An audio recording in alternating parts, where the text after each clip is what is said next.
दोस्तों नमस्कार। Defence property मंत्रा के प्रॉपर्टी एजुकेशनल सीरीज में आप सभी का स्वागत है।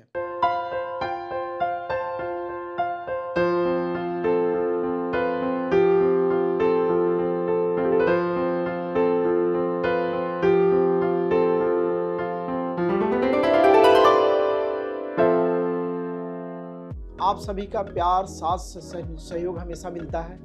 आपके कमेंट्स, कॉल्स और सुझाव हमें लगातार आ रहे हैं, तो उसी पे एक खास सीरीज आज बना रहा हूँ। क्या आप भी अमीर बनना चाहते हैं? अमीर बनने के लिए इन्वेस्टमेंट एक खास टूल है और इन्वेस्टमेंट का वर्ल्ड वाइड बहुत सारा पैटर्न है, परंतु सभी पैटर्नों में से एक है रियल एस्टेट इन्वेस्टमेंट। अभी तक का रिसर्च कहता है वर्ल्ड वाइड कि दुनिया में जितने भी self made millionaire, multi millionaire बने हैं, जो मैं बात करूंगा कि करोड़पति और अरबपति बने हैं, उसमें से 80% लोगों ने रियल एस्टेट में इन्वेस्ट करके अपने आप को अमीर बनाया है। तो आपको भी अगर अपने आप को अमीर बनाना है, अपने आप को मिलियनर, मल्टी मिलियनर श्रेणी में लाना है, तो आपके पास चाहे पैसा है चाहे नहीं है, आपके पास कोई चारा नहीं है कि आप रियल एस्टेट में इन्वेस्ट ना करें, क्योंकि सेफ है, सिक्योर है और ROI, जो हम रिटर्न ऑन इन्वेस्टमेंट की बात करें, तो सबसे ज़्यादा सेफ और सिक्योर रियल एस्टेट ही है जो ज़्यादा से ज़्यादा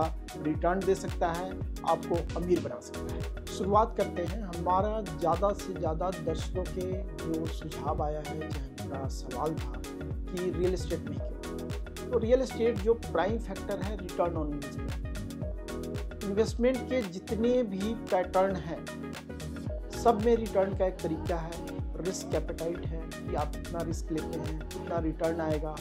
इन सब में अगर मैं बात करूं तो रियल एस्टेट में ROI, जो रिटर्न ऑन इन्वेस्टमेंट, जो रिटर्न की तीव्रता जिसको हम बोलते हैं कि रिटर्न की स्पीड सबसे ज़्यादा है, और उसके साथ साथ सेफ्टी भी है।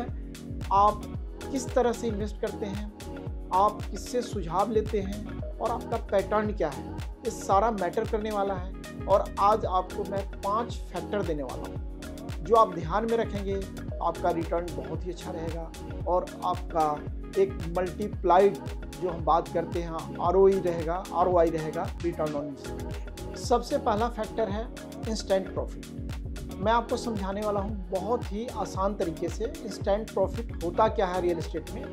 मान के चलिए एक प्रॉपर्टी की कीमत 1 करोड़ है और आपने नेगोशिएट करके 90 लाख में ले लिया, तो आपके साथ आपके दोस्त ने या आपके किसी पड़ोसी ने, आपके रिश्तेदार ने उसी प्रॉपर्टी को 1 करोड़ में लिया है और आपने 90 लाख में लिया, तो 10 लाख हम इसको इंस्टेंट प्रॉफिट बोलते हैं कि आने वाले टाइम में जब हम उसको बेचेंगे भी तो हमारे पास लगभग पहले ही 10% की बाइंग हमारी कम है। दूसरी बात क्या आती है कि अब हम इंस्टेंट प्रॉफिट कैसे बुक करें। इसके बहुत सारे फैक्टर हैं कि जब भी हम कोई प्रॉपर्टी लें तो उसके ऊपर होमवर्क करें, आप किसी अच्छे रियलेटर से राय लें। कई बार उनके पास कम कॉस्ट में या इन्वेस्टर की प्रॉपर्टी पड़ी होती है जो आपको मार्केट से 5, 7, 8, 10% सस्ता मिलता है, जो आपको इंस्टेंट प्रॉफिट देता है। और इससे आने वाले टाइम में आपको जब भी आप सेल करेंगे तो आपका प्रॉफिट मार्जिन लगभग जो आज 10% आपको मिला है, आने वाले टाइम में मिला के लगभग 18 से 20% हो जाता है। और दूसरा इम्पोर्टेंट जो फैक्टर है पॉजिटिव कैश फ्लो। अब इसको समझने की ज़रूरत है। पॉजिटिव कैश फ्लो क्या है, मैं आपको रेडी टू मूव प्रॉपर्टी में इसको समझाना चाहूँगा कि जब हम कोई फ्लैट लेते हैं, कोठी लेते हैं, विला लेते हैं, तो लगभग मान के चलिए 2 से 4% का उसके ऊपर रेंटल इनकम होता है, जो एवरेज होता है। अब आप एक चीज़ समझें, फॉर एग्जांपल आपने एक कोई मकान लिया जिसकी कॉस्ट 1 करोड़ है और आपको साल में 3% की हम बात करें तो आपको 3 लाख उसके ऊपर रेंटल आए, 25,000 महीने का आ गया। पॉजिटिव कैश फ्लो हम तब मानेंगे कि आपका अगर कोई EMI है, मेंटेनेंस है, बाकी खर्चे हैं, उसका अगर कोई कॉरपोरेशन का टैक्सेस है जो ईयर का है या मंथ का है, जो बिल्स है, वो सब मिला के 25,000 के नीचे। अगर वो 25,000 के ऊपर जाता है तो निगेटिव कैश फ्लो। अब इसको मेंटेन कैसे करें ये मैं आगे इसके ऊपर बात करूंगा, क्योंकि एक बहुत बड़ा इंपॉर्टेंट फैक्टर है।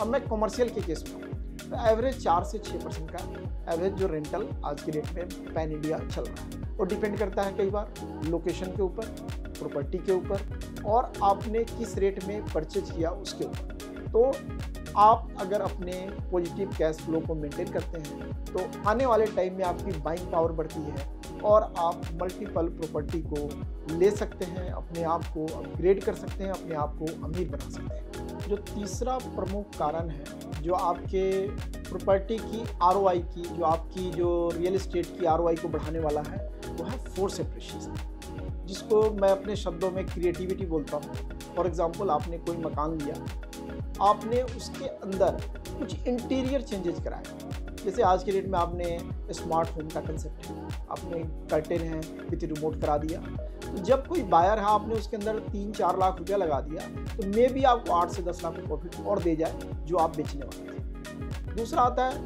आपने कोई विला लिया, उसके अंदर आपने एक स्विमिंग पूल ऐड ऑन कर दिया, इससे आपने स्विमिंग पूल के अंदर 6 से 7 लाख रुपया लगाया और लगभग वो 15 से 20 लाख की एक एप्रिशिएशन दे जाता है, क्योंकि हर कोई चाहता है कि उसका घर लेवियस हो, कोई अच्छी क्रिएटिविटी हो।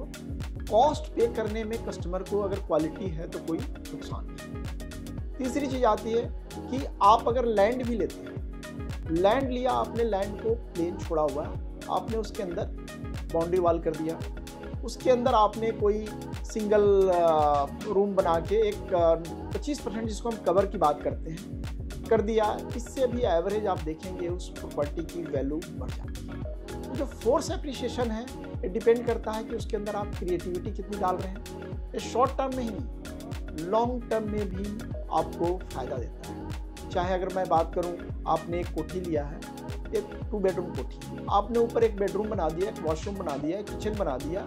होता क्या है कि जो बायर है उसके लिए 8-10 हज़ार का एक रेंटल और बढ़ जाता है, उसके लिए एक बेडरूम और बढ़ गया और साथ के साथ उसका अपना एक सेफ एंड सिक्योर घर का भी लगता है कि कहीं जाना हुआ तो मुझे कोई है जो पीछे टेक केयर करने वाला है, एक फैमिली मेम्बर है। सो क्रिएटिविटी एक मेजर पार्ट प्ले करता है आपकी प्रॉपर्टी वैल्यू की एप्रिशिएशन में, आपके आरओआई रेट ऑफ इंटरेस्ट जो आपने प्रॉपर्टी लिया है उसको बढ़ाने में। सो इसका ध्यान रखें। जब भी आप ज़रूरत हो, हमारे एक्सपर्ट टीम जो हमारी पैनल है उससे बात कर सकते हैं।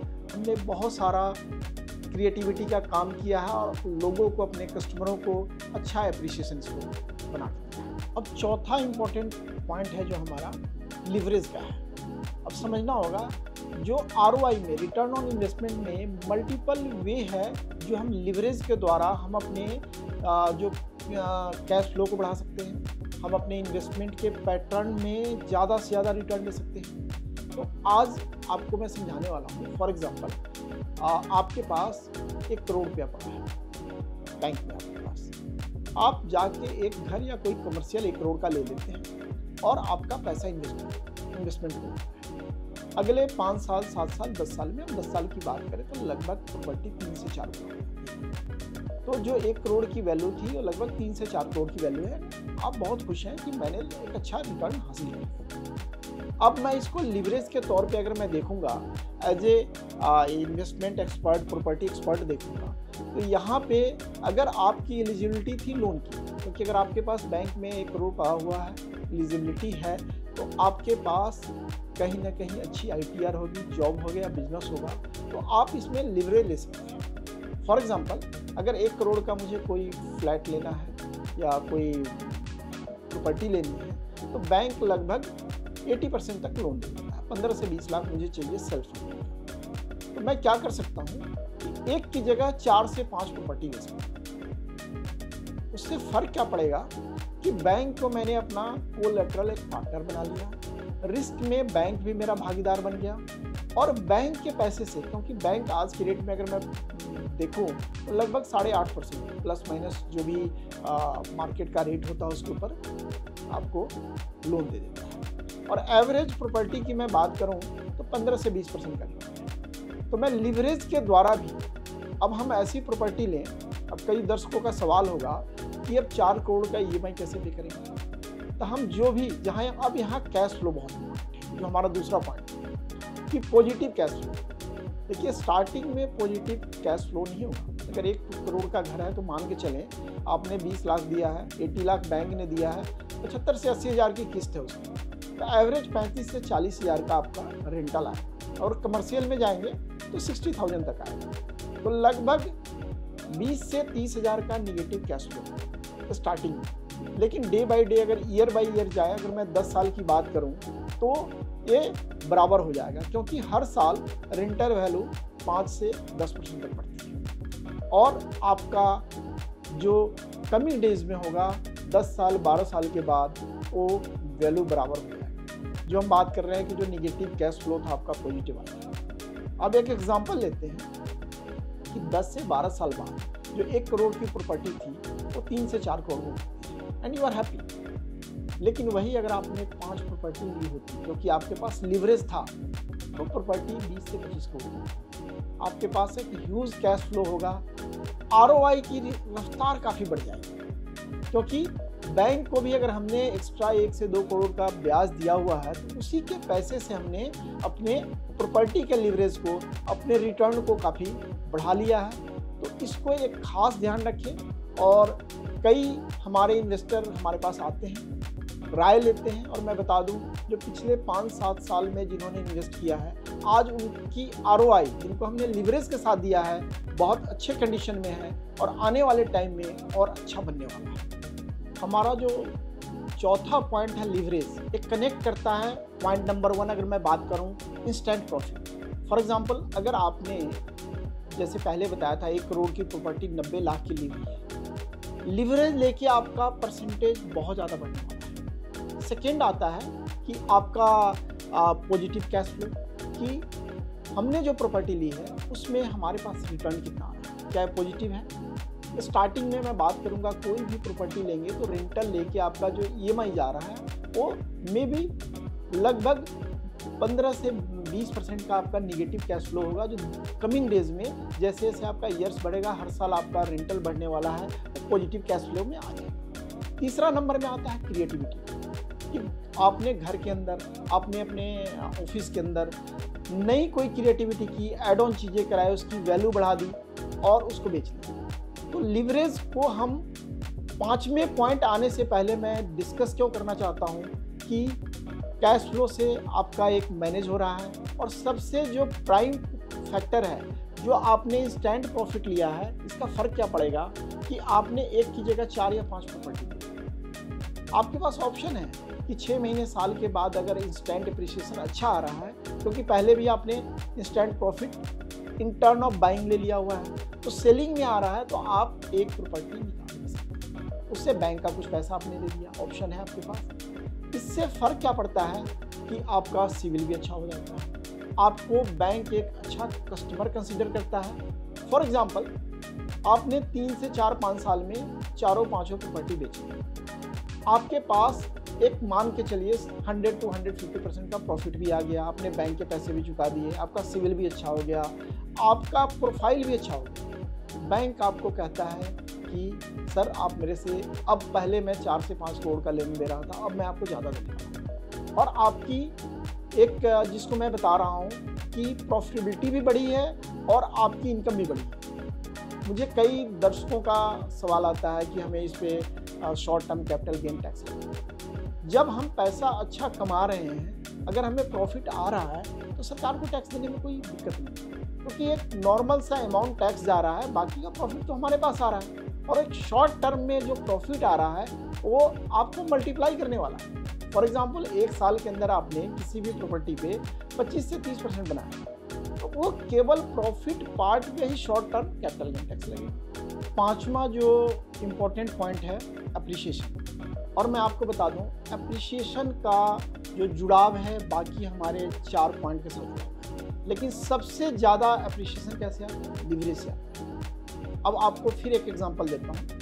कई हमारे दर्शक कहते हैं कि पिछले साल कई जगह इंडिया में या वर्ल्ड वाइड कहीं रिटर्न इतना आया। मैं एक फिगर लेता हूँ, चलो 10% रिटर्न आया। अगर वो केवल एक प्रॉपर्टी पे होता तो 10% रिटर्न। अगर मैं बात करूँ आपने लिवरेज लेके वो 5 प्रॉपर्टी ली, आपके पास पाँचों पे 10% आ रहा है। आपके पास पैसा क्या था, 1 करोड़, आपने एक लिवरेज लेके 5 करोड़ की प्रॉपर्टी ली, 50% आ रहा है, मे भी उस पर 15 से 18% का आपका ब्याज चला। फिर भी मैं बात करता हूँ जो रिटर्न आपका 10% आने वाला था 35%, और जैसे जैसे ईयर वाइज मल्टीप्लाई करेंगे तो बढ़ता जाएगा। सो दोस्तों जो इन्वेस्टमेंट का पैटर्न रियल एस्टेट में अब एक डिफरेंट है। नॉलेज के साथ बहुत सारे इन्वेस्टर अब फुल टाइम इसको एज एन जॉब देख रहे हैं कि नया एरिया कौन सा डेवलप हो रहा है, नई डेवलपमेंट क्या आ रही है और इन्वेस्टमेंट कब करें, कब एग्जिट करें। एक बहुत बड़ा चैलेंजिंग मुद्दा भी है। तो इसके लिए डिफेंस रिलेटेड ग्रुप की एक्सपर्ट पैनल रिसर्च करती है, काम करती है इसके ऊपर, एक एक प्रोडक्ट का एनालिसिस करती है। फिर हम सब बैठ के उसको डिस्कस करते हैं, प्लान करते हैं कि कौन सा प्रोडक्ट कब एंट्री करने वाला है, कब एग्जिट करने वाला है, इसमें लिवरेज एज पर कस्टमर कितना डल सकता है, ताकि हम अपने कस्टमर्स को ज़्यादा से ज़्यादा एप्रिशिएशन दे सकें। दोस्तों, अब इसको मैं कंपाइल करने वाला हूँ कि ज़्यादा से ज़्यादा रिटर्न आपके इन्वेस्टमेंट पर रियल एस्टेट में कैसे आए। दूसरी चीज़ है, आप अपने आप को सेल्फ मेड से मिलियनर मल्टी मिलियनर तक कैसे पहुँचाएं। अब मैंने पॉइंट बताया, सबसे पहला पॉइंट हमारा है इंस्टेंट प्रॉफिट। इसको ज़रूर ध्यान रखें जब भी कोई इन्वेस्टमेंट करें कि हम जो भी परचेज कर रहे हैं उसमें हम इंस्टेंट प्रॉफिट बुक करें। इसके लिए पूरी वीडियो को ध्यान से सुनना होगा, समझना होगा, ज़रूरत पड़े तो हमारी टीम से भी आप बात कर सकते हैं। दूसरा, पॉजिटिव कैश फ्लो, कि आप कोई भी प्रॉपर्टी ले रहे हैं, रियल एस्टेट में इन्वेस्ट कर रहे हैं, तो उसमें पॉजिटिव कैश फ्लो को कैसे मेंटेन करें। तीसरा हमारा पॉइंट आ जाता है क्रिएटिविटी, जिसको हम बात करते हैं फोर्स एप्रिसिएशन। तो हम प्रॉपर्टी को क्रिएटिविटी के साथ उसके रिटर्न को कैसे बढ़ाएं, उसके एप्रिसिएशन को कैसे बढ़ाएं। चौथा हमारा पॉइंट आता है लिवरेज। लिवरेज एक बहुत बड़ा सब्जेक्ट है। अगर मैं बात करूं, बहुत सारी बातें इसमें करने की है, समझाने की है, और कस्टमर के प्रोफाइल के अनुसार लिवरेज होता है। हर किसी का लिवरेज इन्वेस्टमेंट का अलग अलग होता है। इसके लिए आप जब भी लगता है हमारे ऑफिस में विजिट कर सकते हैं, हमारे एक्सपर्ट पैनल से बात कर सकते हैं, उनसे राय ले सकते हैं। और इसके साथ साथ एप्रिसिएशन, क्योंकि प्रॉफिट बुक करना बहुत ज़रूरी है। तभी आप अपने आप को अमीर बना सकेंगे, मल्टीप्लाई कर सकेंगे। और इसी तरह से आप हमें अपना सुझाव देते रहिए, आप अपना कमेंट्स डालते रहिए, हमारे चैनल को लाइक करिए, ताकि हम ज़्यादा से ज़्यादा रियल एस्टेट के बारे में जानकारी आप तक पहुँचाते रहें। और एक बार पुनः आप सभी का बहुत बहुत धन्यवाद और आभार।